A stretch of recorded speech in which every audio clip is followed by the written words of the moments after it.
Здравствуйте, уважаемые дамы и господа. Я приветствую вас на вебинаре «Тибетская формула». Сегодня я хотел бы посвятить данный вебинар питанию. И мне бы хотелось ответить на ряд вопросов, традиционных и нетрадиционных. Допустим, очень хороший отзыв, такой вот экспериментальный отзыв появился от людей, которые пользовались на протяжении 1 года моей рекомендацией, которая была опубликована в интернете. Это рекомендация, которая взята из тибетской медицины, это использование зеленой нитки в ходе лечения заболеваний позвоночника. Конечно же, можно сказать, что, конечно же, любой врач вам скажет, что вылечить ниткой позвоночник невозможно. Тем не менее, тибетская медицина считает все совершенно по-другому или считает все иначе и говорит, что это сделать все-таки можно. Ну и тут вот ряд таких механизмов или нюансов. Вот можно ли какие-либо органы полечить еще с помощью нитки, каким образом это необходимо или можно сделать, и что может человеку помочь. Итак, допустим, хотелось бы дать некоторые вот знания, которые посвящено вот этой технологии лечения нитками. Также мне хотелось бы сегодня дать вам идеи питания, которые есть в механизме тибетской медицины. Механизм тибетской медицины очень необычный, и мне бы хотелось сказать, что я не претендую на то, чтобы это было панацеей от заболеваний. В случае, если вы болеете, в случае, если у вас есть возможность обратиться к врачу, обязательно это делайте. Но в случае, если у вас такой возможности нет, вы живете там где-то на крайнем севере, или у вас нет финансовых возможностей воспользоваться услугами врача, то, как, наверное, один из вариантов, можно использовать лечение нитками, лечение определенными видами питания и так далее. От себя хочу заметить, что в свое время достаточно активно пользовался и пользуюсь на сегодняшний день сам всеми этими рекомендациями. Сегодня я их постарался классифицировать и для вас выпустить данный вебинар. Итак, начнем все-таки с теории ниток и каким образом можно лечить с помощью ниток определенные заболевания. Смотрите, если у человека, допустим, есть... Сейчас, одну секунду.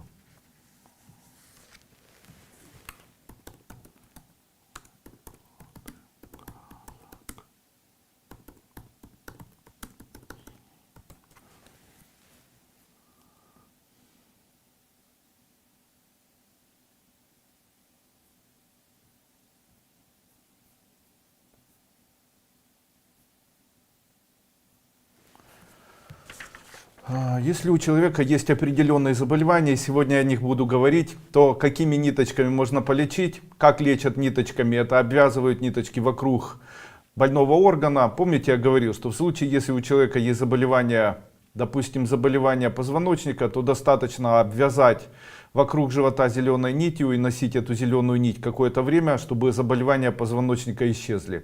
И сегодня мне бы хотелось более подробно остановиться на этом и дать вам некоторые рекомендации, которые связаны с вот таким нетрадиционным методом лечения. Почему я решил говорить о зеленых нитках? Дело в том, что очень много людей воспользовались механизмом лечения себя зелеными нитками, и огромное количество людей в ходе эксперимента с использованием зеленых ниток написали очень гарантированные такие или подтверждающие эксперимент отзывы о том, что зеленая нить действительно убрала у меня заболевание позвоночника и так далее. В дальнейшем я рекомендовал использовать синюю нить в случае, если у человека есть отечность и так далее.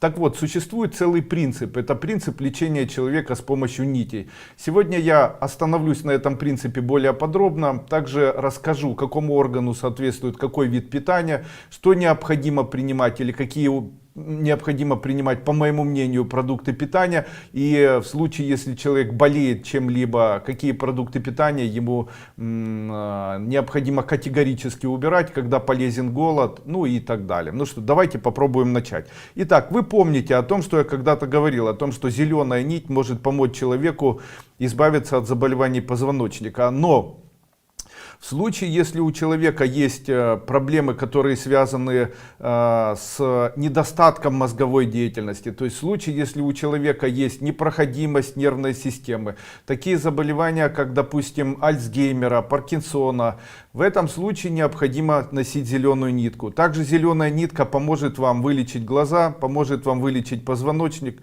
поможет вам с альминарией, поможет при заболеваниях опухолей и так далее. Но в случае, если у вас перевозбуждение мозга, в случае, если вы не спите, в случае, если вы не можете долго успокоиться, при психических заболеваниях, депрессии, зеленую нить носить не стоит. Необходимо вместо зеленой нити одевать сиреневую нить или или розовую, сиреневую или розовую. Одним словом, в случае, если человек носит зеленую, он восстанавливает движение токов и возбуждает эти движения и токи вдоль нервных тканей. В случае, если он одевает сиреневую, то успокаивает. Таким образом, если одеть сиреневую нить, если у человека есть депрессия, в случае, если одеть вот такую розовую или сиреневую нить на запястье, на шею и еще куда-то, это может помочь человеку избавиться от ряда проблем, которые связаны с мозгами, от ряда проблем, которые связаны с высоким давлением в глазах.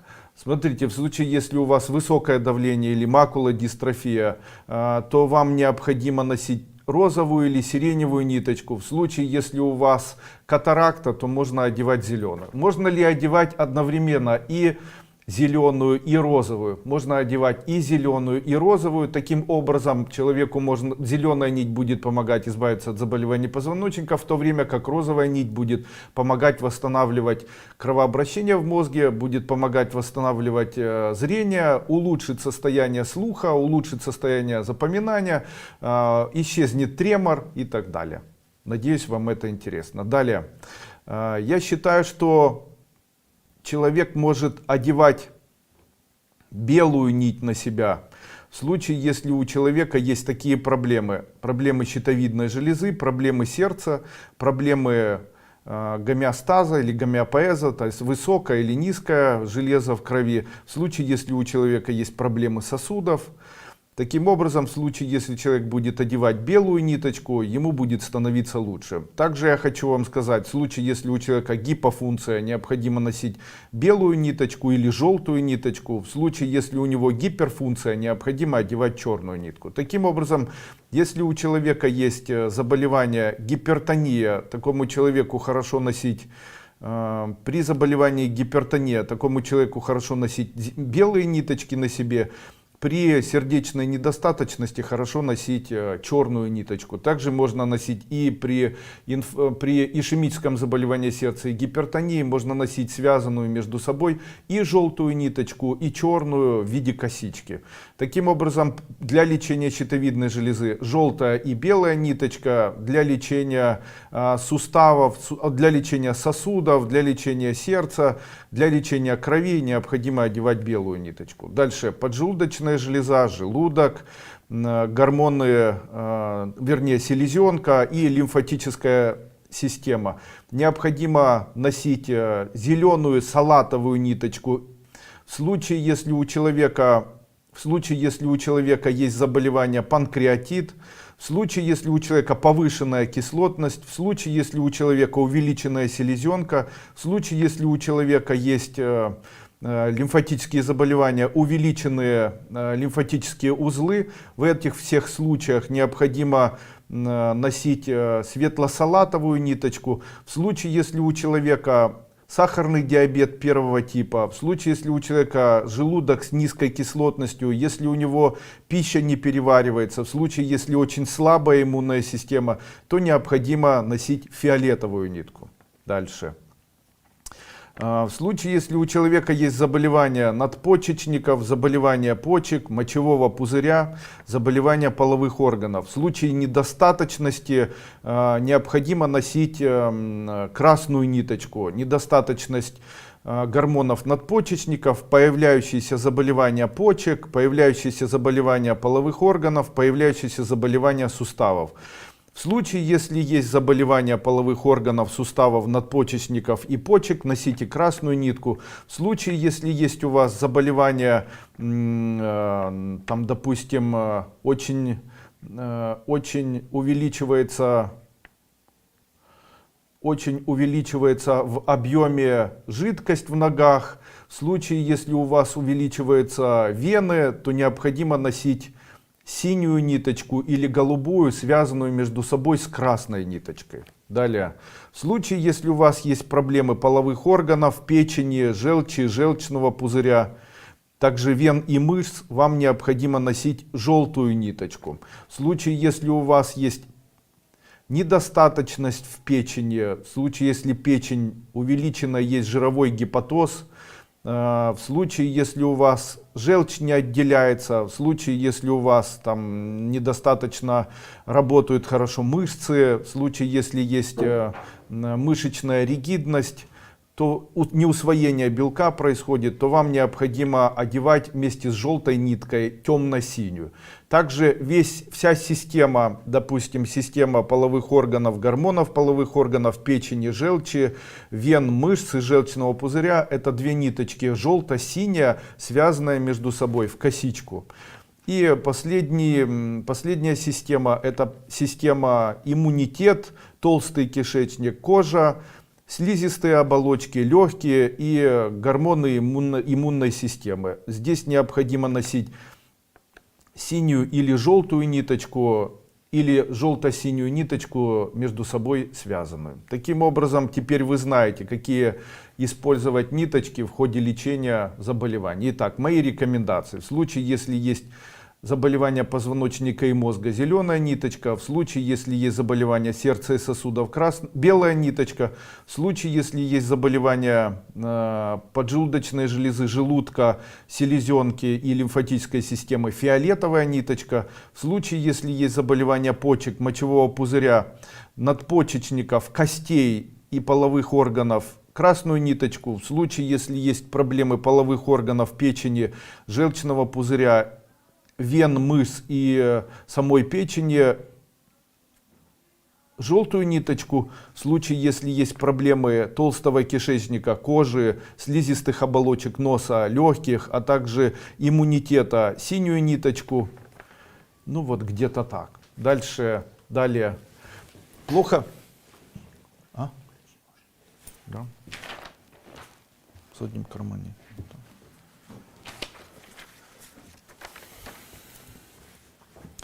Как выбирать при этом питание? Ему тоже соответствуют определенные цвета. Сейчас об этом будем говорить. Итак, плохо и категорически нельзя кушать определенные продукты питания при определенных заболеваниях. Так считается, что в случае, если есть мозговая недостаточность, человек забывает все, у него мышцы плохо работают, у него это считается все проблема системы мозга и почек. Таким образом, считается в тибетской медицине, что именно белки создают переизбыток кислот, и такое заболевание лечат ощелачиванием. Что это такое, дальше буду говорить. Также убирают белки абсолютно, то есть человек, который болеет мозгом, то есть человек, у которого есть проблемы мозга в виде, допустим, заболевания Альцгеймера, Паркинсона. Также есть заболевания почек, есть заболевания артрит, подагрический артрит, есть заболевание общая усталость, человек теряет память, у него постоянно болят суставы, теряется сила, он не может поднимать ноги, ему категорически необходимо убрать из рациона питания по возможности любую белковую пищу. Второе. Сердце и печень – это заболевания, которые тоже объединены, и считается, что человек, у которого есть проблемы сердца и печени, должен максимально устранять употребление углеводов, доводя их до минимума, потому что углеводы, по мнению тибетской медицины, создают переизбыток горячей энергии в митохондриях, накапливают жир, и лечить необходимо человека холодной и очень горькой пищей. Сейчас к этому придем. Также необходимо устранять употребление углеводов максимально. Далее, селезенка и легкие. Считается, что если человек болеет заболеванием селезенки и легких, человеку максимально нужно убирать или устранять жиры, потому что считается, что жиры, употребляемые, создают переизбыток холодной слизи, затрудняют движение токов, лечат это горячей, острыми специями, горячей пищей. Пища, которая может помочь человеку выздороветь, если ее есть, определяется по цвету или цвету плодов. Таким образом, говорят, что в случае, если у человека есть заболевания позвоночника, мозга, глаз, щитовидной, позвоночника, глаз, нервной системы, переизбытка нервов, в случае, если человек страдает при этом потерей памяти, у него теряется зрение, то этому человеку необходимо как можно больше принимать плодов, у которых есть цвет зеленый. Это киви, это может быть зеленый виноград, это может быть, что там у нас зеленое есть, это могут быть капуста, это может быть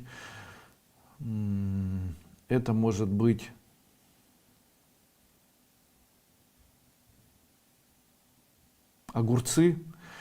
Таким образом, полечить позвоночник, мозг, глаза, гипофиз, нервную систему человеку можно, в случае, если он будет принимать крыжовник, киви, зеленую капусту, огурцы. Вот такие плоды смогут помочь человеку избавиться от заболевания. Каким образом это принимается? То есть человек на протяжении дня старается как можно больше употреблять продуктов зеленого цвета, при этом старается не уменьшить количество употребляемых белков, при этом старается максимально ввести в рацион питания именно вот такие продукты питания. Перейдем к сердцу, крови поджелудочной, к сердцу, крови, щитовидной железе и сосудам, которые находятся в нашем теле. Считается, что продукты питания белого цвета могут помочь человеку избавиться от заболеваний этих органов.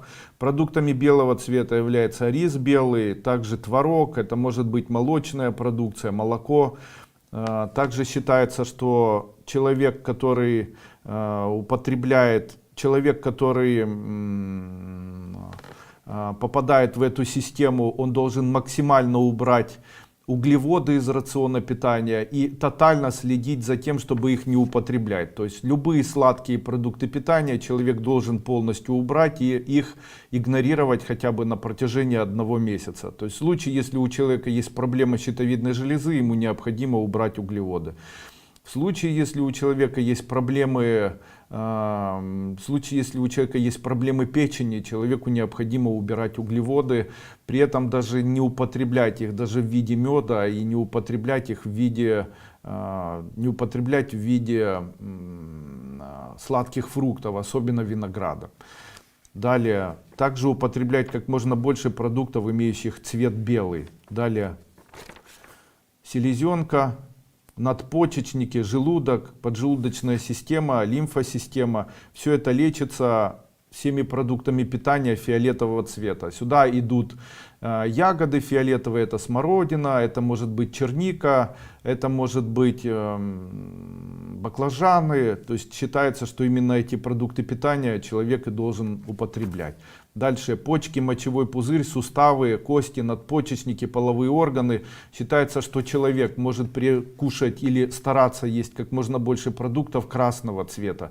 При этом за исключением только помидоров. Все остальные продукты, ягоды, такие как клюква, такие как там красная смородина, все эти продукты питания могут позитивно улучшить его состояние. Легкие, кожа, толстый кишечник, позвоночник, слизистая оболочка, продукты синего цвета. Нарушение работы органов и чувства, которые возникают на фоне заболевания, и чувства, на которые есть смысл обращать внимание при выборе правильного питания. Именно эти чувства чаще всего приводят к проблемам в этих органах согласно тибетской медицины. Итак, первое. Мозг, потеря памяти, раздражительность. То есть, если вы испытываете раздражительность, если у вас потеря памяти, необходимо обращать внимание на мозг. В случае, если у человека есть проблемы сердца, то у человека появляется паника. В случае, если у человека есть проблемы селезенки, у него появляется тревожность. В случае, если у человека есть проблемы почек, у него возникают страхи. В случае, если у человека есть гнев, у него возникают заболевания печени. В случае, если у человека есть проблемы легких, у него появляется заболевание депрессии. Основными заболеваниями считали заболевания крови. В тибетской медицине они назывались прямо заболевания крови, и считалось, что переизбыток солей в крови приводит к угнетению деятельности почек, мочевого пузыря, суставов, костей, половых органов, надпочечников, позвоночников, мозгов, глаз, щитовидной железы. Чем устраняли? Устраняли красно-зелеными ниточками, обматывая вокруг больных органов. Чем лечили? Препаратами. Мы можем полечить препаратами Депосалт, Подагрин, Метикс. Можем использовать мази Бишофит, Артрозин. Второе. Переизбыток углеводов лечили горечами, которые вводили в рацион питания. То есть горькие специи, горькие продукты. То есть, допустим, это выглядело так. У человека больная печень, то ему вводили полынь в рацион питания. Его заставляли принимать пижму. В случае, если у человека есть проблемы печени, желчного пузыря, иммунитета, желчного пузыря, сердца, сосудов, щитовидной железы, поджелудочной, вен, мышц, там, проблем с составами крови и кровеобразования, устраняли это бело-желтыми нитками, обматывая на запястьях, и лечили горечами. В нашей компании есть горечи, в следующих продуктах нашей компании это амарум горечи дуйко, это лунглины, сурактамы.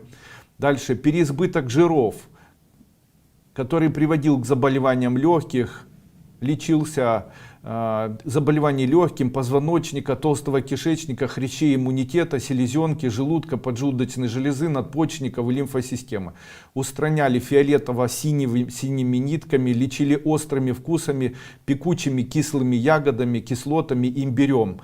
Принимали препараты на основе железняка, принимали каолин, каменное масло, маточное молочко, гармониксы, это в нашей препарате. Дополнительное очищение крови можно использовать в нашей компании препарат Гемартан. Для дополнительного очищения лимфатической системы препарат Лимфонорм. Для дополнительных препаратов от хламидиоза использовать Прокмарти Альбикам. И устранять глистов из организма. Это препараты противоглистные нашей компании Популин, Гельминфит и Роагула.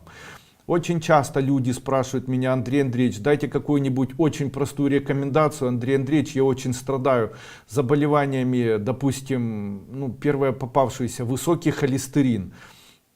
Андрей Андреевич, чем убрать высокий холестерин, потому что у меня очень поднимается, ничего не могу с этим сделать. На одном из своих семинаров я говорил, что высокий холестерин это скорее всего производное заболевание, связанного с артритом, ревматоидным артритом, полиартритом, возможно с аутоиммунными процессами, такими как развитие заболевания склеродермия, волчанка и так далее. Таким образом, обращать внимание необходимо на S-реактивный белок, антистриптолизин и так далее. В случае, если нет такой возможности, то лечить вот такие заболевания возможно. Каким образом?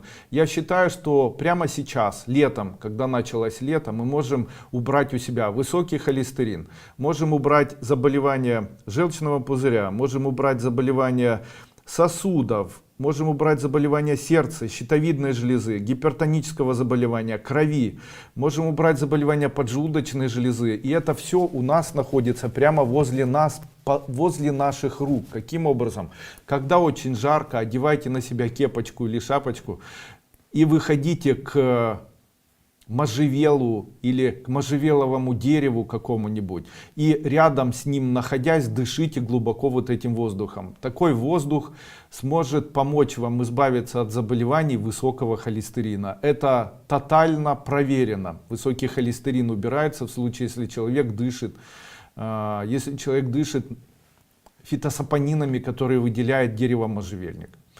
Лучше всего можжевельник, на втором месте дуб, на третьем месте уже все остальные деревья, но все-таки на первое, если ставить друг за другом, на первом месте это можжевельник, на втором месте дуб, на третьем месте береза, на четвертом месте ива плакучая, и уже дальше идет там ель и так далее. Кстати, с елью, с еловыми лесами не все так просто. Дело в том, что ель выделяет еще вещество, которое называется терпентиновая живица. Это вещество в высокой концентрации, особенно когда очень жарко, может негативно влиять на состояние сердца. У человека может тромбироваться сосуды, также могут негативно влиять на состояние легких. Именно поэтому в день такого массированного жара или когда очень жарко на улице, гулять по лесу чрезвычайно тяжело, как бы появляется ощущение, как будто нечем дышать, а у людей, страдающих гипертоническим заболеванием сердца, может от этого подниматься давление.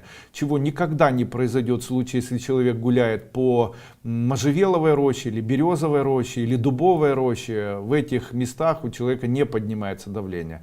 Именно поэтому в случае, если вы теперь будете это знать и подходить немножечко по-другому к этому, вы сможете заметно улучшить свое состояние. Но гулять в хвойном лесу хорошо для тех людей, у кого есть заболевания почек. Это улучшает состояние почек, так как терпентиновая живица лечит почки, может помочь справиться с заболеваниями артрит, ревматоидный артрит, полиартрит, помочь восстановить опорно-двигательную и костную систему, поможет как раз гуляние вот в таком лесу. Единственное, что обращайте внимание на свое состояние легких, в случае, если у человека есть проблемы легких, туберкулез, в случае, если у человека есть заболевание, сердца, если у человека есть гипертоническое заболевание сердца, щитовидной железы, там, допустим, непроходимость сосудов, окклюзии сосудов, стеноз, то ни в коем случае, или есть проблемы сердечные какие-либо, то таким людям в момент того, когда жарко и температура окружающей среды достигает больше 25 градусов, в этот момент посещать лес, особенно хвойный, не стоит, так как это может негативно сказаться на общее здоровье. А вот березовую рощу, можжевеловую рощу, дубовую рощу посещать хорошо. Надеюсь, мой рассказ или моя идея была для вас интересной. Я надеюсь, вы в дальнейшем сможете это пересмотреть в более таком медленном темпе и выписать для себя все, что вам необходимо.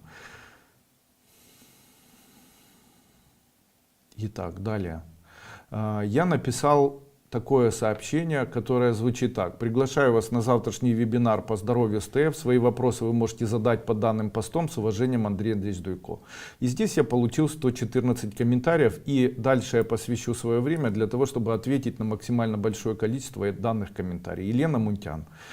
Добрый день, Андрей Андреевич. Скажите, пожалуйста, как долго можно принимать матрикс-ном и женское здоровье? Можно принимать 2-3 месяца. Также хочу сказать, что одним из таких, наверное, удивительных средств, которые могут помочь при женском здоровье женщине, является домашнее средство, которое называется лук. Итак, в случае, если взять шелуху лука, заваривать шелуху лука 1 столовая ложка на 1 стакан кипятка и принимать вот такую шелуху лука по полстакана 2 раза в день, то это устраняет следующие заболевания. Устраняет альминорею, то есть в случае, если у женщины есть нарушение цикла, то восстанавливает такой цикл. Второе, в случае, если спринцеваться таким составом, то устраняет такое тяжелое заболевание, как поражение эндометрия, общий там эндометриоз. То есть можно полечить эндометриоз, но я рекомендую использовать следующий состав. Допустим, вы заварили 1 столовая ложка на 1 стакан кипятка шелухи лука, после чего, когда она настоялась, необходимо брать 1 столовую ложку данного раствора на 1 стакан теплой воды и добавлять туда по 2 капли ароматических масел, аниса, нероли, жасмина и чайного дерева, и вагинально спринцеваться можно 2 раза в день. В случае, если при этом появляется вагинальное выделение, можно использовать свечу, допустим, там метронидозоловую, допустим, и это сможет помочь вам улучшить общее состояние при, там, допустим, вагинальном кальпите или кандидозе каком-либо. Это все устранит у вас, и вот такое заболевание исчезнет. Ну и заодно полечит вам эндометрий. В случае, если вы страдаете эндометриозом, я рекомендую использовать еще и мою мазь, которая называется Эндометрикс. Использовать матрикс-ном и женское здоровье можно 3-4 месяца. Ольга Данилова. Здравствуйте, Андрей Андреевич. У свекра токсоплазмоз и дает о себе знать сильными болями в области печени. Печень в этот период увеличивается. Какие препараты ТФ ему помогут? Давайте еще раз вспомним, какие продукты питания ему необходимо кушать. Итак, ему необходимо кушать в большом количестве продукты питания желтого цвета. Это перец болгарский желтый, это куркума специя. Это необходимо увеличить. Также вы помните, что необходимо полностью убрать углеводы, то есть ничего сладкого ему нужно убирать, принимать. Таким образом, плюс принимать препараты, которые называются горечи, это препарат Амарум моей компании, Лунглин, это препарат Гипофит, препарат Тантал. Таким образом можете помочь вашему свекру избавиться от токсоплазмоза. Из-за того, что токсоплазмоз является еще и как бы аутоиммунным заболеванием и вирусным заболеванием, то необходимо использовать препарат Эмбрио Плюс, и можно использовать препарат Инстамакс. И один и другой препарат помогут избавиться вашему свекру от токсоплазмоза. Палочкина Наталья. Здравствуйте, Андрей Андреевич. Принимала сурактам в качестве профилактики без анализов и показаний. Очень понравилось действие сиропа на мой организм. Чем его можно заменить? Вся проблема сурактама заключалась в том, что это был препарат, который я делал с добавлением фруктозы. И данный препарат, он как бы в нем находятся горечи, которые сейчас находятся в препарате Амарум Дуйко или горечи Дуйко.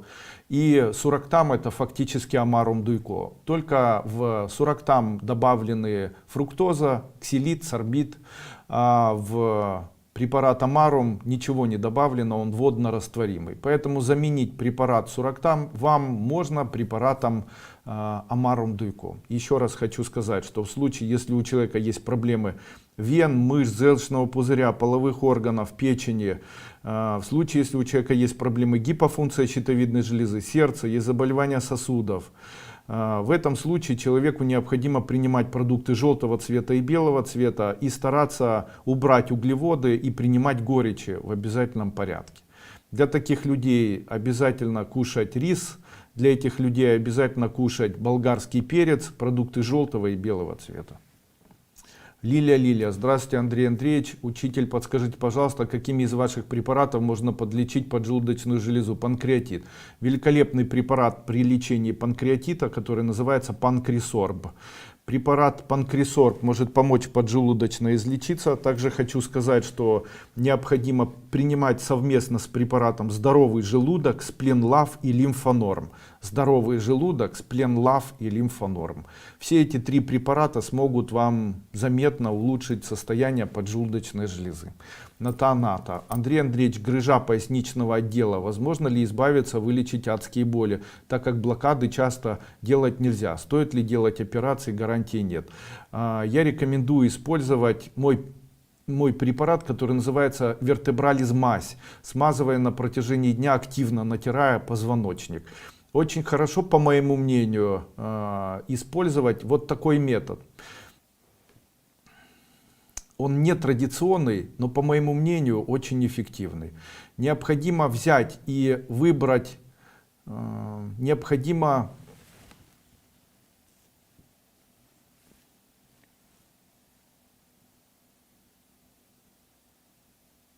не буду сегодня это рассказывать. Используйте мою мазь Вертебралис и используйте мой препарат, который называется Вертебралис. Принимая данный препарат, сможете вылечиться. Также хочу сказать, что необходимо убрать белковую пищу, необходимо убрать острые специи, необходимо убрать по возможности белки на какое-то время для того, чтобы вылечить позвоночник. Также необходимо увеличить количество употребления таких продуктов питания с цветом зеленым и с цветом красным. Это могут быть ягоды красные, такие как там поричка, это могут быть огурцы, это может быть киви. Это все в комплексе сможет вам помочь. Также как можно больше ешьте сливочного натурального масла вместе с медом. Можно их даже смешать и принимать. Сам позвоночник хорошо натирать свиным салом при этом. Это все очень нетрадиционно, но при этом потрясающе эффективно. За последний месяц 2 раза так сводила ногу, что не могла ступить по 2 дня. Дикая боль в мышцах, по анализам здорово. Спорт есть в жизни, но без фанатизма. У моей мамы похожее есть, но у нее варикозное расширение вен. А у меня все нормально. С чего можно начинать ситуации? Смотрите. Вены и мышцы, они всегда связаны у нас с печенью и желчным пузырем. И они у нас связаны и с половыми органами, и с печенью, с желчным пузырем, с самой желчью. И лечить необходимо путем устранения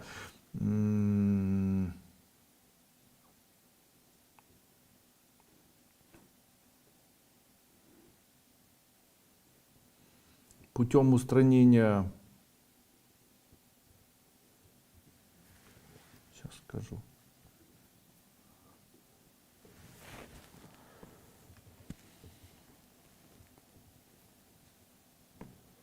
Путем устранения жира употребляемого.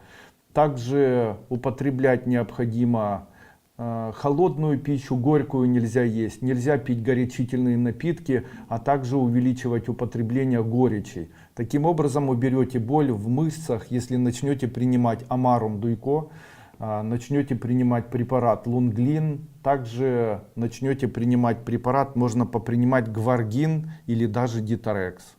И заметно улучшится состояние.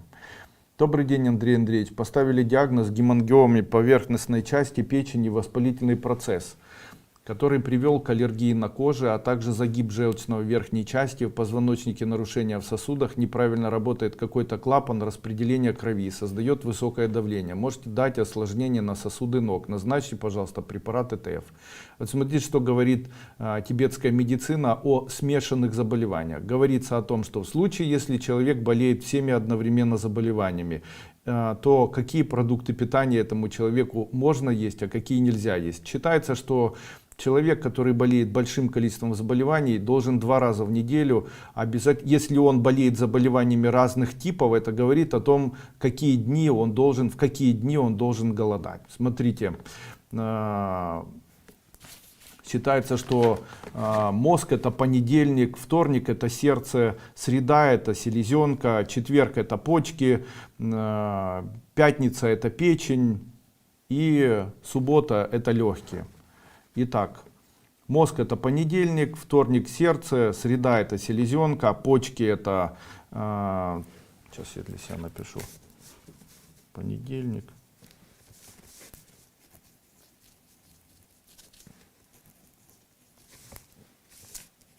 Женя, у тебя нет ручки?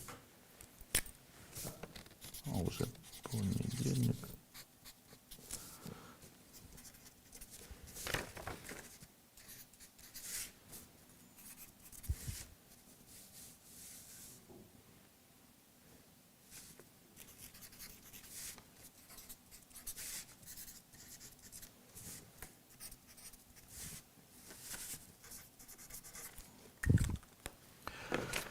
Считается, что в случае, если человек болеет каким-либо заболеванием, он должен голодать в этот день, когда у него есть это, или которое соответствует данному заболеванию, и выглядит это так. Ну вот, допустим, поставили диагноз гемангиомы по поверхностной части печени.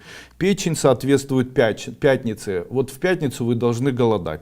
Также есть заболевания кожи. Кожа относится к толстому кишечнику и относится к легким. Поэтому вам нужно голодать пятницу и субботу. Дальше не работает какой-то клапан распределения крови, создает высокое давление. Высокое давление создается, когда человек, у него есть проблемы сердца. Таким образом, у вас есть 3 дня, когда вам необходимо ограничивать себя в питании. Можно кушать только те продукты питания, которые имеют соответствующий цвет. Таким образом, можно сказать, что с вашими заболеваниями вам необходимо голодать в субботу, во вторник и в пятницу. В субботу при этом принимать продукты синего цвета, во вторник принимать продукты белого цвета и голодать в пятницу, принимая продукты желтого цвета. То есть вы делаете субботу голодание синее, во вторник делаете голодание белое и в пятницу делаете голодание желтое. При этом делаете это на протяжении хотя бы 3-4 месяцев, вы избавитесь, как ни странно, от всех заболеваний. Основным вашим заболеванием, которое делает или которое создает все остальные заболевания, это заболевание сердца и заболевание вашей печени. Таким образом, вам необходимо начинать лечение с лечения печени. Начинайте принимать препараты амарум дуйко, начинайте принимать препарат гваргин, рутин, гваргин, принимайте препараты D3 йод,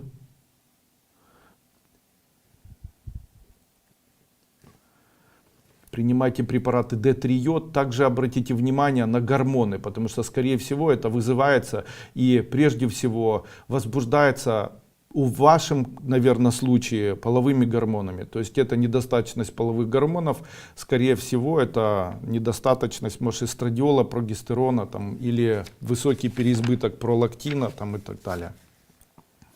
Из наших препаратов, итак, Амарум, Аллергонорм, Лунглин, дальше Энескард, дальше Тонизон, дальше Рутин.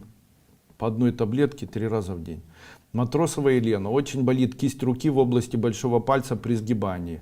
В случае, если болит, используйте мазь, которая называется Габбана. Вот смотрите, какой день вам необходимо голодать и какого цвета должно быть у вас голодание. В случае, если у вас болит большой палец, это говорит об артритах. Любые артриты — это заболевания почек. В случае, если человек болеет почками, он должен уменьшить количество употребляемых белков до максимума. То есть не кушать продукты питания, ну, кроме курицы, не стоит есть другие белки и ограничивать себя от употребления белков. Поможет наш препарат Метикс, поможет голодание в четверг. Голодание это называется красное, то есть можно употреблять продукты питания красного цвета. Кроме говядины, кроме любого другого мяса, можно использовать мясо вареное, куриное. А все остальные продукты питания, имеющие цвет красный, в эти дни хорошо подходит. Любой другой цвет продуктов питания в этот день не подходит. Допустим, яблоки красного цвета, можно кушать их. Арбузы можно кушать, дальше там, красный виноград можно кушать, а вот другие продукты питания нельзя. При этом в случае, если очень болит, то делайте сухое голодание в четверг. Смазывайте при этом мазью Габбана. Не принимайте Метикс, мазь Габбана, используйте Артридикс. Дальше, дочери 5 лет, внучки совершенно не набирает вес 10 килограмм. Сейчас обошли всех врачей. Что необходимо делать? В случае, если ребенок не набирает вес, это говорит о том, что его движение идет не по часовой стрелке по левой стороне, а против часовой стрелки идет. И что необходимо делать? Такой человек должен употреблять, прежде всего обращать внимание на употребление препаратов для печени. Это препарат Гепакс по 1 чайной ложке на стакан воды 2 раза в день. И препарат Гормонорм, потому что это сбой работы всех гормонов. Щитовидной железы, тимуса, половых органов, надпочечников и так далее. Все это необходимо гармонизировать по принципу Гормонорма. Принимайте Гормонорм по 2 таблетки 2 раза в день. Принимайте препарат Гепакс 1 чайная ложка на стакан воды 1 раз в день. И еще для пожилой мамы, годами не спит, худеет, при этом очень хороший аппетит, заранее спасибо. Аналогично, пусть принимает Гормонорм, пускай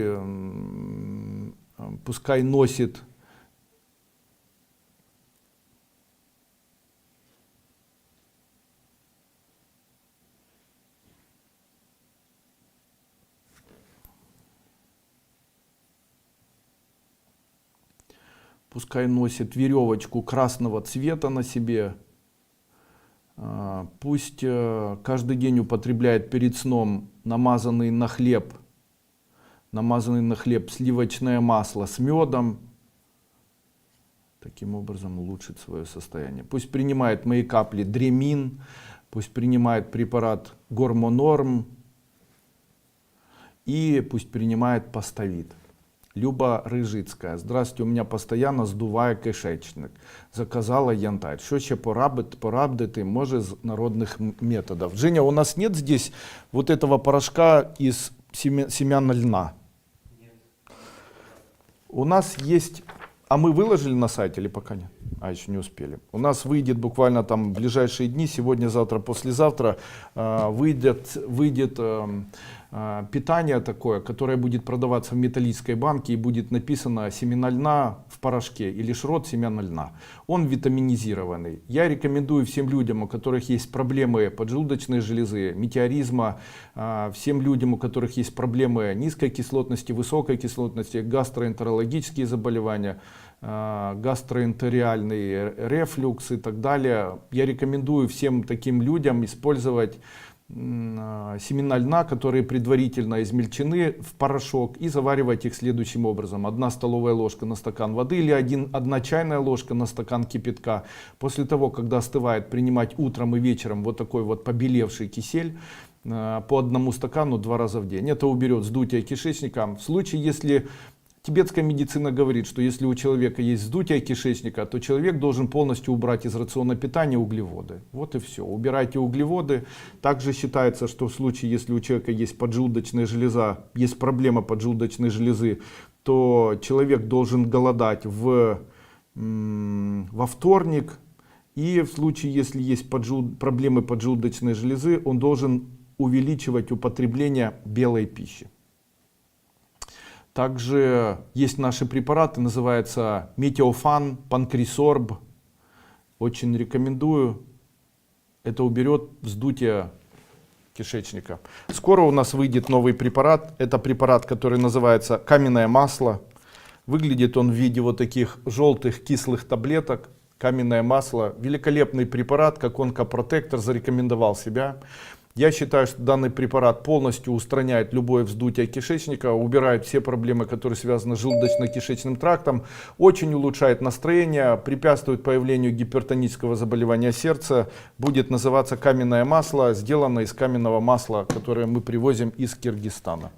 Далее мы затаблетировали таблетки, которые называются маточное молочко, и в дальнейшем изменили формулу маточного молочка, сделав из него экстракт в виде таблетки. Тоже рекомендую тем людям, у которых есть язвенные заболевания двенадцатиперстной кишки, язвенное заболевание желудка, при любых заболеваниях гастроэнтерологических, онкологических, иммунных, я рекомендую использовать маточное молочко. Препарат потрясающий, очень эффективный для иммунитета детям. В случае, если ребенок заболел, можно давать по 1 таблетке 2 раза в день. Удивительно эффективное средство при ревматоидных заболеваниях, при заболеваниях гастроэнтерологических, при заболеваниях гинекологических, при заболеваниях глазных. Очень рекомендуем. Вопрос. Андрей Андреевич спрашивает, Павел, как убрать внутриглазное давление? В случае, если у человека внутриглазное давление, вам поможет цикорий. Соберите надземное растение цикория и сделайте из него порошок. После чего заваривайте 1 столовая ложка на стакан воды, используйте в виде примочек на глаза, также пейте по 1 стакану 2-3 раза в день. Это уберет внутриглазное давление, улучшит состояние глаз, заметно очистит вам белок, также является профилактикой конъюнктивитов и заболеваний глаз. Рима, Павел. Добрый день, у меня 2 вопроса. Я буду искренне признателен, если вы поможете. У меня проблема отек глаз. Я не знаю, где проблема. Это почки, ренокс я пью сейчас. Это печень или может быть глаза, чувствую давление в глазах. Может быть, вы сможете посмотреть и сказать мне, что я должен исследовать и какие из ваших препаратов пить. Вопрос 2. Пятки болит у ребенка, чтобы вы порекомендовали из препарата возраст 8 лет. В случае, если у ребенка болят пятки, это говорит о том, что есть проблемы почечные. Каким образом лечить пятки ребенку? Необходимо полностью убирать белки. Также это относится и к вам. В случае, если у человека есть проблемы глаз, проблемы мозга, проблемы позвоночника, проблемы суставов, проблемы почек, необходимо давление в глазах, необходимо убирать прежде всего мясную пищу. То есть мясо в любом его виде необходимо на 2-3 месяца убрать. И вам, и ребенку приблизительно одни и те же продукты питания необходимо ограничивать. Это продукты питания, которые связаны с мясной пищей. Вам даже курочку не нужно кушать, и ребенку тоже. Используйте при этом и вы, и ваш ребенок препарат Метикс по 1 чайной ложке на стакан воды 2 раза в день, для вас 3 раза в день. Вам ко всему еще препарат Вертебралис, препарат Паставит, смазывайте глаза медом. Дальше для вашего ребенка препараты Ренокс, препарат для вас глаукамин, для вашего ребенка Метикс, и вам тоже Метикс, также Ренокс, также Депосалт. И вам, и ребенку можно все препараты принимать совместно. Анжела Джелман. В случае, если для вас вам необходимо делать в понедельник голод или день голода. В случае, если для ребенку можно делать красное голодание в четверг. Анжела Джелман. Здравствуйте, Андрей Андреевич. Скажите, рак поджелудочной железы передается по наследству? Нет. Спасибо. Еще муж привез мне подарок, статуэтку танцующего Шивы. Я прочитала, что она приносит плохое в дом и нужно от нее избавиться. Скажите, это правда и что мне с ней сделать? Дело в том, что Шива в мистицизме является прообразом дисциплины. Поэтому в случае, если у вас где-то танцующий Шива, то он должен стоять у вас в том месте, где будет происходить процессы дисциплины себя. То есть в случае, если будет статуэтка Шивы стоять у вас, допустим, в спальне, вы будете вовремя ложиться спать. В случае, если на кухне, то будете дисциплинировать себя в еде. Если на рабочем месте, то будете дисциплинированно заниматься тем, что вы делаете. Статуэтка Шивы — позитивный эзотерический атрибут, рекомендую его использовать, он неплохой. Ксаток Сатуна. Здравствуйте, Андрей Андреевич. Прошла вторую обновленную ступень, но ваш совет очень важен. У брата диагностируется на локтях псориаз, а на ладони экзема. Что-то странное. Какие препараты ТФ ему помогут? Есть такая полынь, белая называется. Есть еще полынь серебристая или голубая, которая растет на песчаных таких возвышениях. Вот, или одну и другую полынь горькую необходимо заваривать крепко. На 1 килограмм полыни залить 3 литрами кипятка, после чего настоять и отварить где-то на 15-20 минут. После чего еще и уварить так, чтобы она уменьшилась в объеме. Вернее, отцедить сначала, убрать листья, после чего оставшееся, все, что осталось, уварить, чтобы она была более концентрирована. Вот такую примочку делать и на места экземы, и на места псориаза. Также использовать мою мазь, которая называется мазь изотоновая. Также человек должен принимать по чайной ложке порошка полыни, смешанного напополам с содой. Можно смешать полынь с содой напополам и принимать не по чайной ложке, а по четверть чайной ложки 2 раза в день. Из моих препаратов моей компании я рекомендую использовать препараты следующие. Это препарат Instamax, это препарат Демилон, это препарат Эмбрио Плюс. Дальше Амарум и Сера. Амарум и Сера. Лилия Ярулина. Здравствуйте, Андрей Андреевич. Посоветуйте препараты ТФ для моей мамы. 2 года назад ей заменили 2 клапана на сердце, митрально-артально. Сделали пластику трипсиадального клапана. Постоянно принимает варфарин, метопролол, дигексин, перидомприл. После операции началась аритмия, постоянное головокружение. В печени и в левой почке есть киста. Страдает бессонницей, от малейшей физической нагрузки болит спина. У нее еще хронический панкреатит, гепатоз печени. Как можно помочь маме препаратами ТФ? Как эзотерически избавиться от головокружения? Спину мазали мазью вертебралис, варикоз на ногах мазью вариковазин. Месяц носила голубую веревочки на шее для улучшения сосудов. Что можно еще принимать моей маме из ТФ?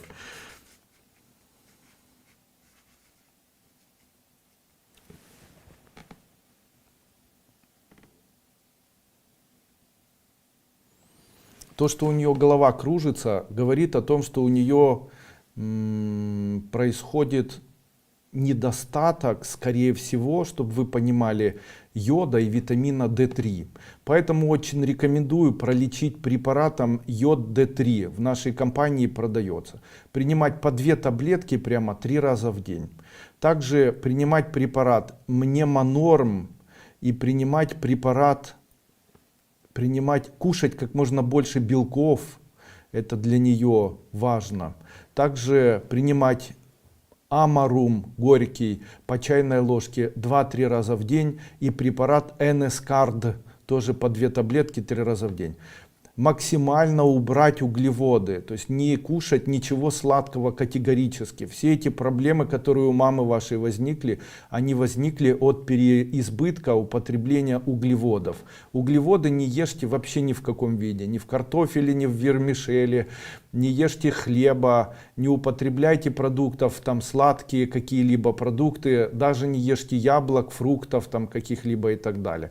Принимайте исключительно продукты, вот белки, для нее рацион питания может быть, это продукты питания, допустим, ягоды, это может быть там мясо куриное или говядина, это может быть молочные продукты, для нее это подходит, это может быть желтый перец и салат из желтого перца, или это специя куркума для нее хорошо, это несоленые там брынза, это продукты питания, которые имеют вкус горький, это имбирь, рис, кашки. Также хорошо принимать препарат рутин. Вот, амарум, рутин и так далее. D3 йод обязательно. Это уберет у нее головокружение. Валентина Козырева. Здравствуйте, Андрей Андреевич. Маме 80 лет, есть зуд на одной ноге и отток. Может уксус правильно делать или надо другой народный способ лечить? Уксус не уберет. Скорее всего, уксус только ухудшит ваше состояние. Чем же можно полечить? Дайте народный способ. Ну, из народных способов это цветы каштана. Но для нее это не подойдет, потому что цветов каштана уже нет. Где вы их сейчас наберете, непонятно. Какие есть способы помочь? Итак, первое, необходимо убрать употребление углеводов тотально, то есть чтобы не было углеводов вообще. Второе, начните ногу смазывать солью, сделайте ропу из соли, смачивайте салфетку, накладывайте на ногу, натирайте ногу красной тряпкой. Третье, обязательно начните принимать мои препараты. Первое, это глюконорм. Второй препарат рутин, по 2 таблетки 3 раза в день. Смазывайте, также принимайте гликоцитрохромин и антилипоевая кислота, тоже по 2 таблетки 3 раза в день. Если появятся язвочки, то используйте мазь антитроф, которая устранит такие язвы. Наталья Кулешова. Здравствуйте, Андрей Андреевич. Моей внучке 5 лет, и врачи рекомендуют ей удалить миндалины, аденоиды. Можно ли ей помочь эзотерическим методом? Ну, эзотерическим методом, скорее всего, помочь не сможете. В случае, если есть аденоиды считаются слизистыми оболочками, то необходимо человеку усиливать иммунитет. Каким образом это делается? Усиливать иммунитет необходимо, используя, допустим,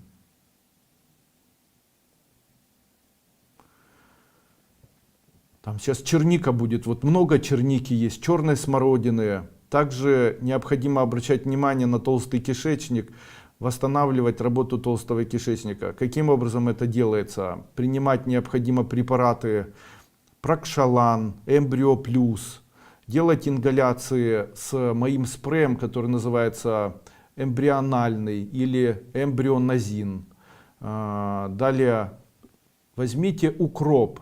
Сделайте из семян укропа порошок. 1 чайная ложка порошка укропа на 1 стакан холодной водой. Размешивайте и пейте по 1 стакану 1 раз в день. Если это делать на протяжении 1-2 месяцев, то полипы, миндалины и аденоиды исчезнут. Людмила Ященко. У меня на левой руке гигрома в области запястья, где пульс. Когда нагрузка на руку, то болит, но терпимо. Увеличивается в размере, удалять ее или может другим способом избавиться. Один из самых лучших способов избавиться от липом, гигром, это использование полынного веника. Возьмите полынь, желательно такую седую, серебристую, возьмите, сделайте из нее такой веничек плотненький, пойдите в баню и натрите этой полынью вот эти места, а также попарьтесь и вот эти места, где у вас есть липомы и новообразования, вот этим веником полупите по этому месту. Также можно разжевывать прямо полынь и накладывать сверху разжеванную, смешанную со слюной полынь на места, где появляется вот такая гигрома. Из наших препаратов очень хорошо поможет мазь, которая называется Насья, ей смазывать. Также мазь, которая называется у нас серой, эта мазь называется Габана. Да. Людмила Ященко, у меня на левой ответил.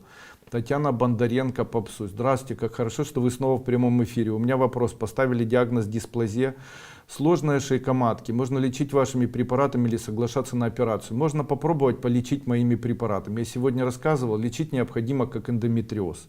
Лечить необходимо как эндометриоз, при этом очень хорошо начинать лечить с препарата. Первое Метикс, второе Матрикс Норм, третье женское здоровье, по 2 таблетки 3 раза в день. Помните, я говорил, заваривать лук, добавлять по каплям ароматические масла, делать спринцевание 2 раза в день, а также пить вот такой заваренный лук 2 раза в день. Таким образом уберете свою проблему, и вот такой проблемы с дисплазией не будет. Юлия Глухманюк. Муж с 20 лет мучается высыпанием на коже, похожие прыщики. Ни соскобы, ни консилиумы врачей кожевендиспансера не смогли определить, что это. В области гениталий, на локтях и так далее. Вот уже 30 лет самостоятельно борется, прижигает мазями, смирился, просто принял. На мой вид как бородавки. У вас всегда есть ответы на все вопросы. Все такие новообразования лечатся горечами.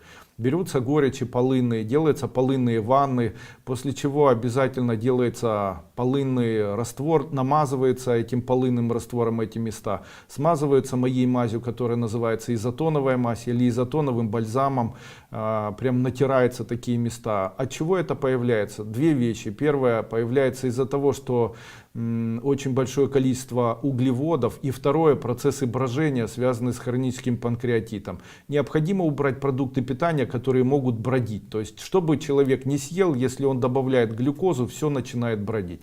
Для такого человека очень правильно убрать продукты питания, которые сделаны в ходе брожения, то есть это кефиры, это возможно молоко, оно может сбраживаться, это может быть брынза, это салаты сложные, которые могут дображивать в кишечнике. Это в случае, если салаты ест, то не запивать ничем сладким, полностью убрать из рациона питания любую сладкую пищу. Ни в коем случае не пить квас, кефир и все продукты питания, которые могут гипотетически сбродиться, нужно убрать. Принимать необходимо те продукты питания, которые могут гнить, то есть, грубо принимать необходимо то, что не может забродить, а может сгнить. То есть это, допустим, мясо, это, допустим, там хлеб, это может быть там вермишель, я не знаю, что такое. Но по идее углеводы максимально нужно убирать из рациона питания. Ни в коем случае картофель, ни в коем случае вермишель, наверное, не нужно.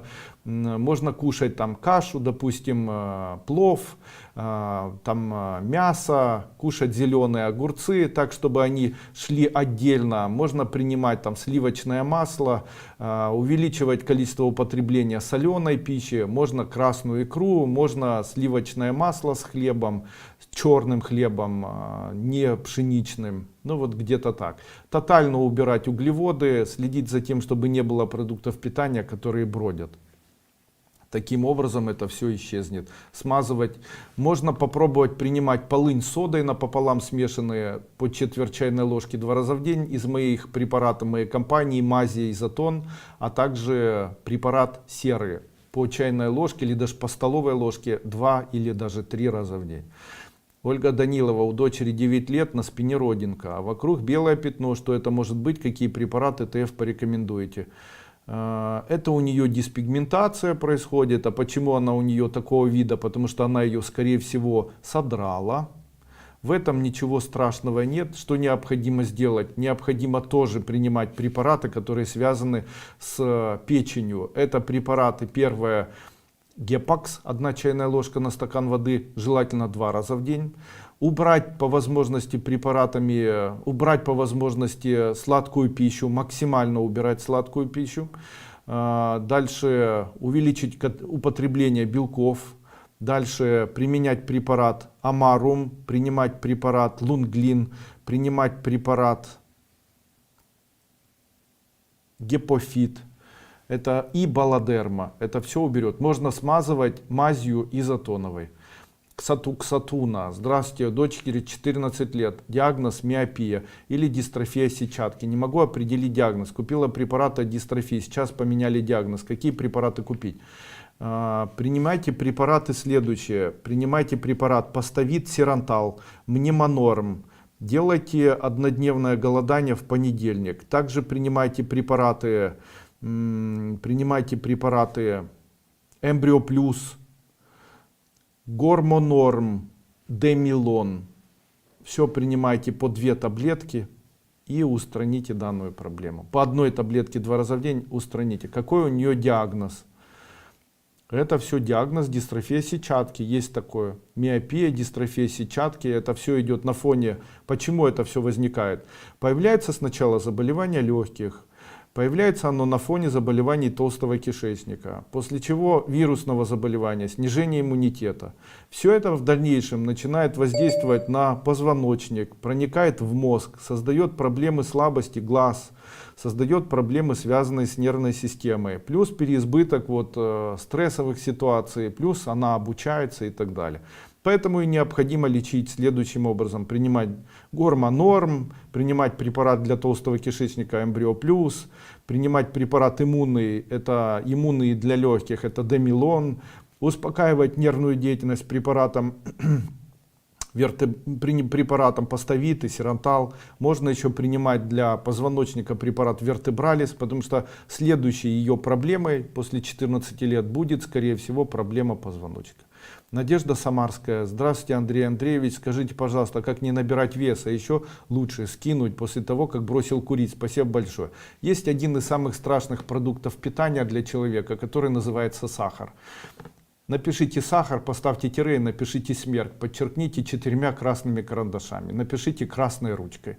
Вот это действительно правда. Все продукты питания, которые есть у нас, их необходимо пересмотреть, и продукты питания, которые имеют ярко выраженный сладкий вкус, необходимо убрать из рациона питания. Второе. Напишите себе, если вам больше 40 лет, то голод, который у вас появляется, является спасением вашего здоровья, а не ухудшением. Очень часто человек настолько себя балует, что по первому желанию и появлению голода человек готов прямо мгновенно бежать и начинать есть. Друзья мои, человек не может похудеть, если он не испытывает состояние голода. Именно поэтому я хочу вам сказать, голод — это похудение. И в тот момент, когда вы испытываете голод, то в этот момент вы худеете. Именно поэтому в случае, если вы голода не испытываете, то тогда вы не худеете. А если вы его испытываете долго, тогда вы худеете намного. Теперь скажите себе, в тот момент, когда вы в течение дня живете, как долго вы испытываете состояние голода? В случае, если вы его не испытываете, то можете поставить тире и напишите себе: я не похудею. Далее, в случае, если человек голоден, то нужно ли сразу же кидаться к продуктам питания? Ответ такой: нет, ни в коем случае. Не торопитесь есть, когда вы голодаете. Пусть тело воспринимает новый порядок. И в тот момент, когда ваше тело будет испытывать состояние голода, то будет происходить распад гликогированного гемоглобина, что в свою очередь очень хорошо, потому что происходит распад белков, происходит распад углеводов, происходит распад жиров, и в этот момент происходит, в общем-то, то, что мы называем похудением. Именно поэтому, когда человек живет пассивным образом жизни и он не ходит в спортзал, у него нет каких-то физических упражнений, то единственный метод для него похудеть — это испытывание состояния голода. Когда человек говорит: Андрей Андреевич, что мне кушать, чтобы похудеть, но я хочу целый день кушать, так же не бывает, знаете, послушайте сами, это же смешно звучит, чтобы мне поесть, чтобы похудеть, это же глупо, правильно? Поэтому, если вы хотите худеть, то вам необходимо кушать пищу меньше углеводов, но больше белков. То есть углеводов меньше, белков больше. Также принимать продукты питания, которые имеют цвет желтый, принимать продукты питания, которые имеют горький вкус. То есть это полынь, это мой препарат, который называется горечь и дуйко, это препарат, который называется жир стресс. Где-то так.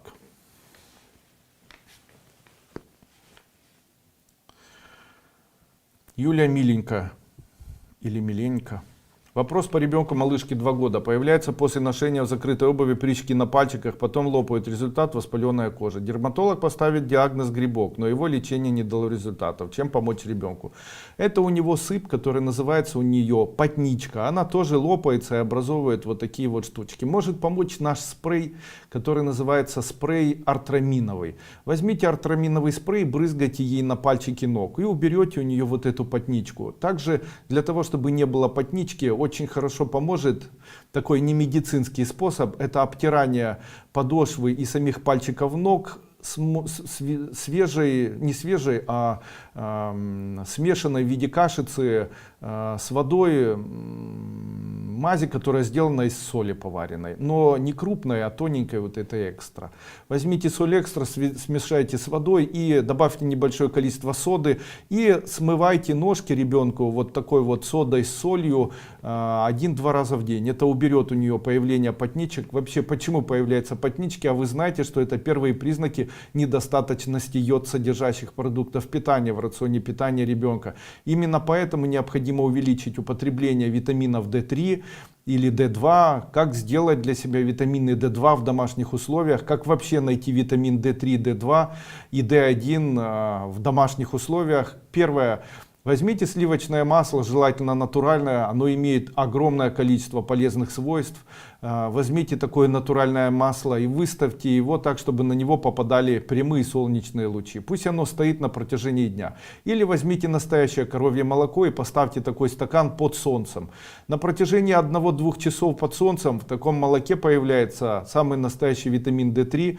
Это улучшает настроение человека, убирает заболевания ступней, убирает вот такие плохой запах от ступней, лечит заболевания ног. Также такой препарат может помочь полечить сердце, снизит гипертоническое заболевание сердца, улучшит состав крови, полечит сосуды, улучшит состояние поджелудочной железы и так далее. Прямо вот очень-очень рекомендую. Великолепное, потрясающее средство наполнения молочных продуктов витамином D3.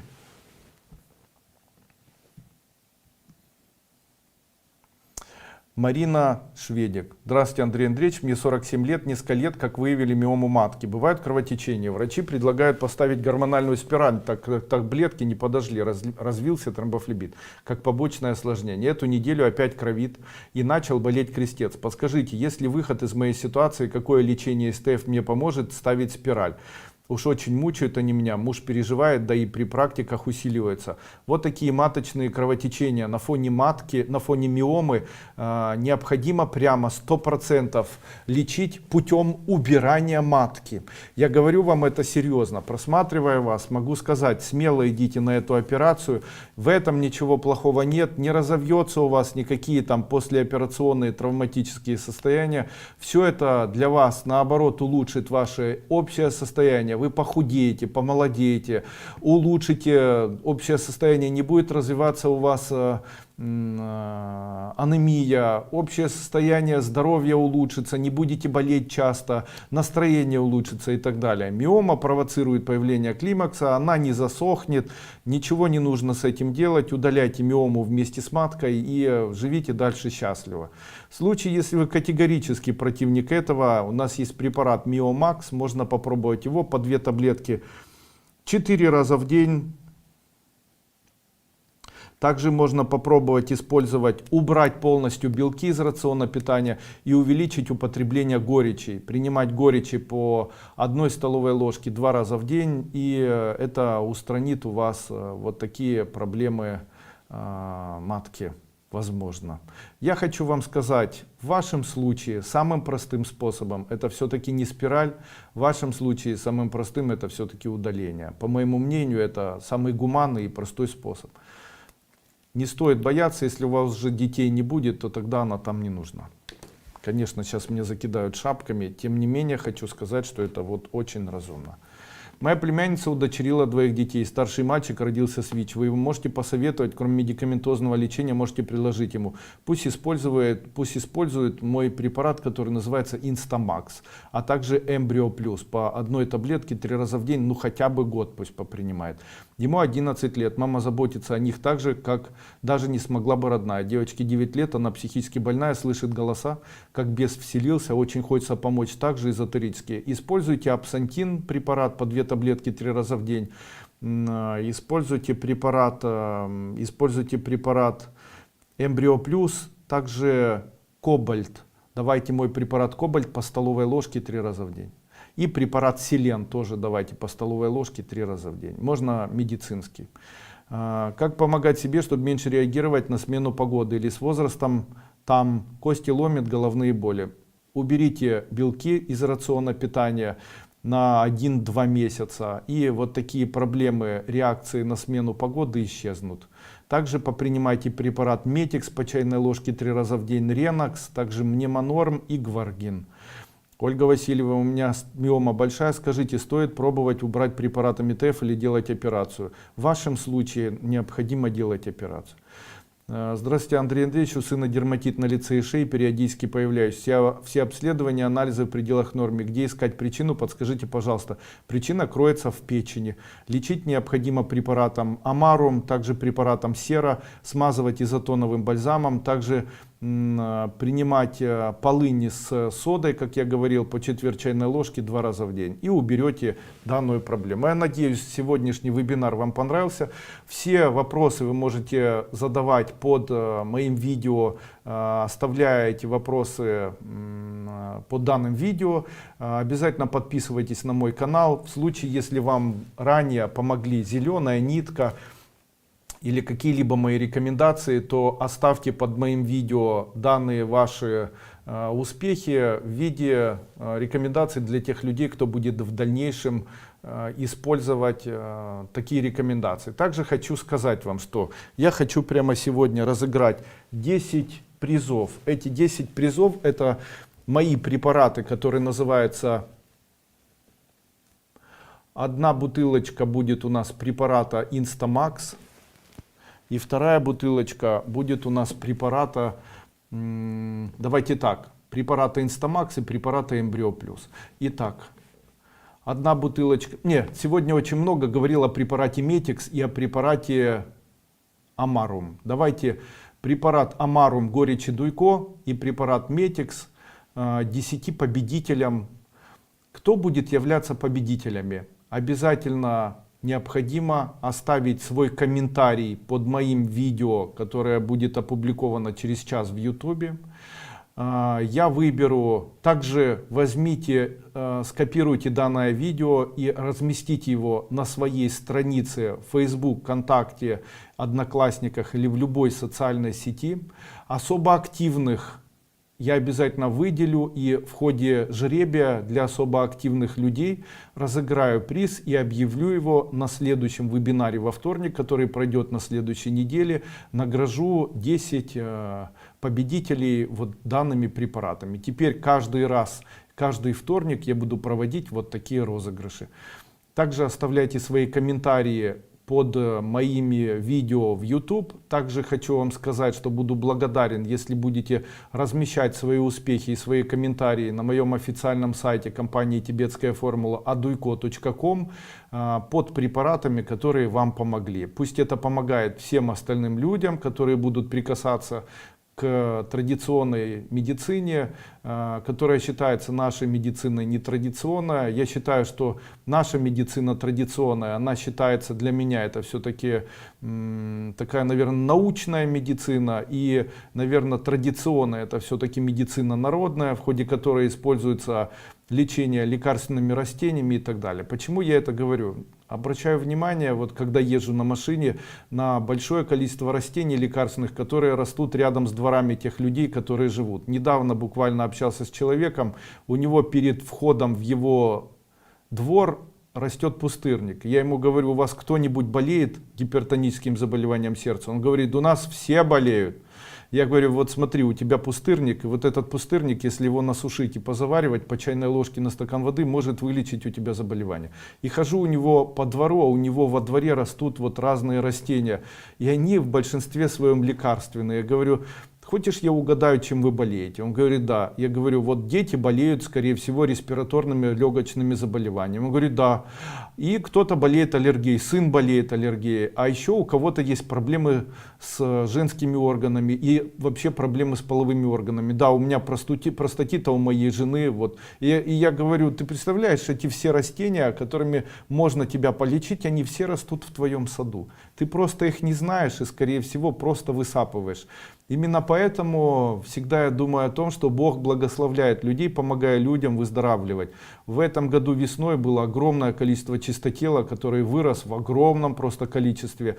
И этот чистотел, наверное, было вот таким благословением людей, потому что чистотел может лечить в виде квасцов от заболеваний артритов, от заболеваний гайморитов, там, от всех заболеваний. В случае, если сжигать чистотел и вот этот и сухой чистотел сжигать, и смолу, не смолу, а пепел, который образовывается, разводить с водой и принимать, то вылечивает заболевания артритов, заболевания кишечника, убирает у человека заболевания там, полипы и так далее. Одним словом, те заболевания, которыми в большинстве своем болеют люди. Чистотел лечит еще и онкологические новообразования, устраняет опухоли и так далее. Одним словом, видите, Бог людей любит, Он дает им большое количество растений, природа любит людей, она помогает им, стараясь максимально прям под нос подсунуть те растения, которые могут максимально помочь человеку выздороветь. И для тех людей, которые живут, обычно растения, которые могут им помочь, находятся прямо под их ногами. Также хотел бы вам показать еще. Женя, принеси мне чай матча. Женя. Нет, уже нет.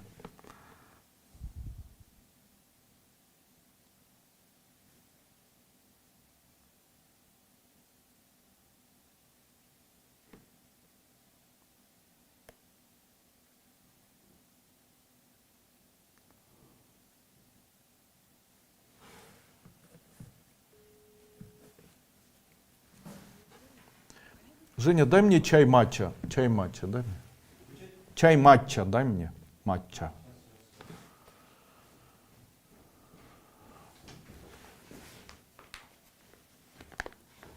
Хочу еще показать, что мы начали выпускать чай матчу тибетской формулы. И выглядит это вот в таком пакетике. Их будет несколько видов. Чай матча зеленый, чай матча красный, чай матча фиолетовый и чай матча синий. То есть мы будем выпускать разного вида чаи матча. Также нам в дальнейшем необходимы люди, которые будут распространять на территории Украины данный продукт. И мне бы хотелось, чтобы такие люди написали под данным видео, что я хочу распространять данный продукт, какие условия, я готов с вами обсудить условия распространения и продажи, то есть сделать, помочь вам стать нашим торговым агентом по распространению чая матча. Чай матча — это первый элемент в ходе изготовления новых альтернативных продуктов питания. В дальнейшем мы будем выпускать вот такие чипсы, которые по вкусу как зефир, но сделаны они из обычного банана. Но если откусить и разжевать, ощущение такое, как будто ты ешь настоящий зефир.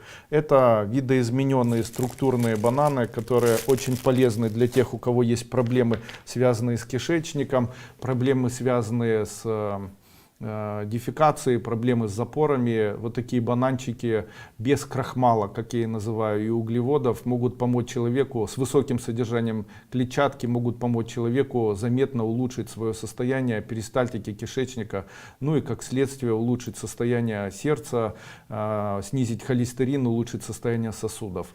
Огромное количество продуктов питания я собираюсь выпустить на протяжении этого года.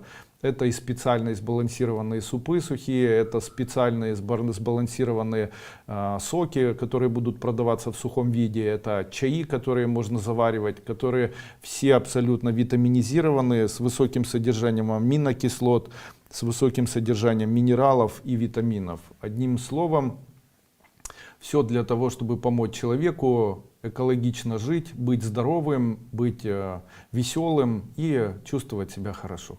Еще раз большое спасибо за участие. До свидания. С вами был Андрей Дуйко.